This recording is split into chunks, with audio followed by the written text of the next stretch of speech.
Tinigil ko muna yung pag-lipstick or lip tints or anything kasi I don't know kung dryness or chapped lips lang siya because of the 3 reasons I've said. Stress, cold weather, and then yung serums ko, skincare products.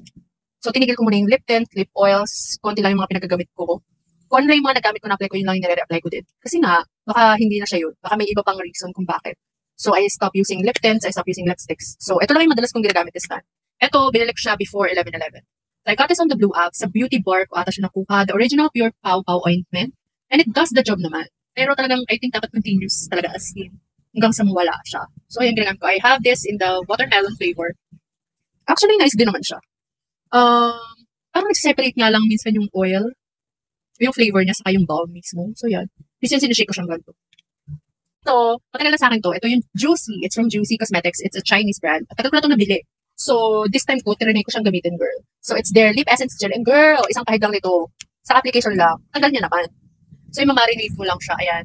Ganito lang siya kaliit. 8 ml. Alam mo kano to? So, for 8 ml, 258 pesos to. Ito, 218 pesos. Itong Pau-Pau. Ito, wala siyang scent. Wala din siyang taste. Wala siyang fragrance. Which napansin ko sa lahat ng product from them. I have their blush. I have 2 lip glaze from them. Wala siyang scent. And then I have powder blush and then I have a cream blush from them. Wala talaga siyang scent. Yan kasi ang soft niya sa lips. And then, kasi nga di ba umalis ako. Ang puta ng lips ko. And then naka-makeup ako ang puta ng lips ko. So naisip ko, let's buy another. So this one, a new addition to that to solve my chapped lips.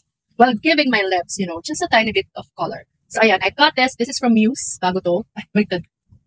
Muse Skin. Yes. I got their Gloss Balm. Gloss Balm. It's a hybrid. 3 hybrid to. 3-in-1 hybrid formula. It is a lip balm, lip oil, and lip plumper in one. So, ito siya. Parang siyang, ang benchmark nila is yung Rhode Peptides. Yes, yung Rhode. 3-in-1 na siya. Lip balm, lip oil, lip plumper. So, it has peptides and hyaluronic acid. So, it's lip plumping, plumping, ultra nourishing lines. Smoothing. Actually, suot ko siya, natanggal na lang. Kumain na kasi ako. So, ang dami nilang shade nito. Available sila sa TikTok shop and then sa Orange app. Sa Orange app ko ito kinuha. I got the shade 1989, which is Cafe Latte. I love nude color. So, this is what it looks like.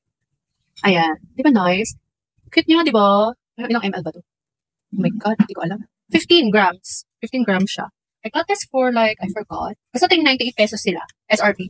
And then, pag kumuha ka ng dalawa, pag bumili ka ata ng dalawa nito, yung promo nila, parang lalagyan ata nila ng keychain and makakakuha ka ata ng isa. Pero tapos yung promo na yun eh. Yung 3 kong ginagamit. 3 gagamitin. Ayan.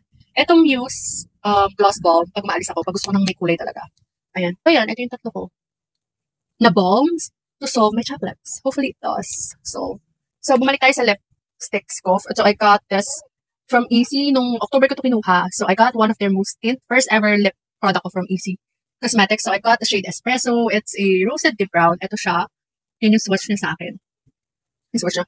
Nagamit ko na ito once. And then, I love how soft, how lightweight this is on my lips. And then, pwede siyang gawing charms kasi may butas siya dito. Kailangan na lang siyang i-drill a little bit. Pero may dent na siya. So, parang may pattern ka na. And then, may kasama din tong charms nung binili ko siya. First ever product from them. And then, luckily, meron, this 11/11, sa kanila din ako kumuha. Another 2 shades from their Mousse Lip Tint. Hindi ko na i-open, hindi ko na ready sa swatch kasi hindi ko pa sila balak gamitin. Kasi nga, I still have my problems on my lips. And then, may expiration kasi pag binuksan mo eh. And yung unopened naman matagal. So, pag open naman siya, 6 months lang daw, girl. So, let's not do that. So, I have the shade Casual and Teddy. Teddy and Casual. Si Teddy, alam ko, it's a cool tone brown ba? Ano sa kanya? I forgot. Pero ito, Casual and Teddy. So, I got Teddy and Casual for the price of this. 298 ko ito nakuha. Pero ito mas mababa pa. Under pa. Under 250 pesos pa. Sayang. Ito, hindi, it doesn't comes with charms. Pero itong espresso na kinuha siya, may charm siya. Pero yan, 3 na yung most tint ko from them. Hindi ako interested dun sa gelée. Kasi parang hindi ko gusto yung mga colors niya. Parang hindi ako tinatawag ng colors ng gelée. Okay. The last but definitely not the least from this haul, kasi yung 3 hindi pa nga dumadating, hindi ko na mapapakita yun, is this. My first ever high-end makeup. Yes. This is from MAC Cosmetics. My first ever MAC Cosmetics. Ayan. This. I'm excited. I'm happy I got this.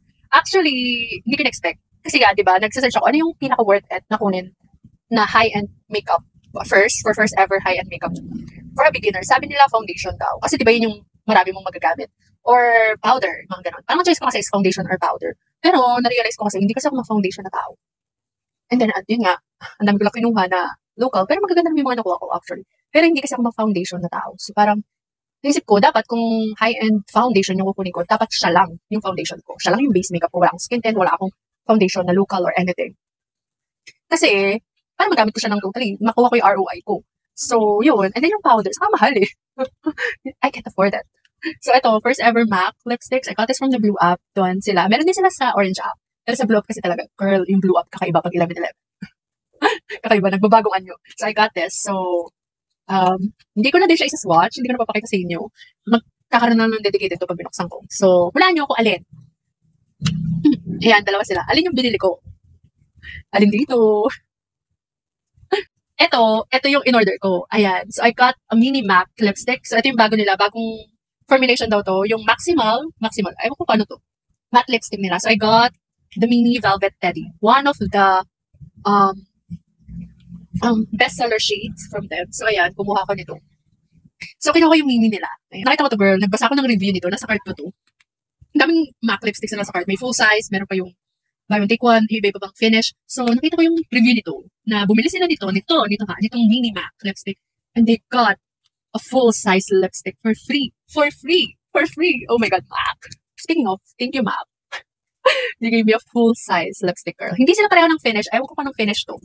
Tapos ang nakalagay dito is Luster Glass lipstick siya in the shade Syrup. And nakita ko na may syrup, mukhang maganda. Hopefully bagay sa akin itong dalawang kinuha ko na to. So, ito yun, 524 syrup shade. And then, ito yung binili ko, yung mini size lang ng Velvet Teddy. Ang nakakatawa. So, I got this. Nagbigay sila ng full size. Actually, nung 11-11 sale, under 1,000 yung full size na ganito na MAC. Velvet Teddy. Nakita ko siya kasi nga nasa card ko siya kasi nabala ko talaga. Kaya ako naisipan ng lipstick na lang yung first ever high-end makeup ko or first MAC is kasi magagamit ko siya. I know, for a fact, na magagamit ko siya. So, matagal naman itong ma-ex. Kahit natutunan mo siya magagamit. Yung powders din naman. Tinitiktikan ko din yung powder nila, yung powder foundation. Tinitiktikan. Yun. Bala ko din yun kasi medyo pricey pa siya eh. Pag-ipunan natin. So, ayan. I got this. So, nice, diba? I just bought this mini size and they gave me a full size lipstick. Kahit ba magkaiba sila ng finish, kahit hindi siya matte, okay lang, girl. So, if you ask me, magkano to? I got this for... Actually, last pay later yung ginamit ko na dito. Walang budget si ate. Next month ko babayaran. Pero, kahit ginamit ako siya, kahit may interest yun, I got this one. I paid for this too. 468 pesos ata yun. Under 500 pesos lang. Yes. Yung price ito, nakuha ko siya ng under 500 pesos lang. Yung mini Velvet Teddy. And then sama mo yung freebie, magkano ko lang sila, dalawa pag natin. Kung 500 pesos sila papatak, 250 pesos lang per lipstick. That's still girl math. So I got a full size, which is so nice. Hindi ako makaget over. Ayan. So ayan. So that is my 11-11 sale. If you ask me, magkaning total, estimated lahat, girl, huwag na natin total. Nanonood kasi yung mama ko dito. Nanonood pala yung parents, yes, my family sa social media ko. So, huwag na natin sabihin. So, ayun, natawa ako kasi I did go over my plan, over budget. Kasi girl, ang plano ko lang kunin is cleanser, micellar water. Yun lang. Ang goal ko lang talaga kunin is yung biotin. Kasi nga doon talaga ako kumukuha. Bye!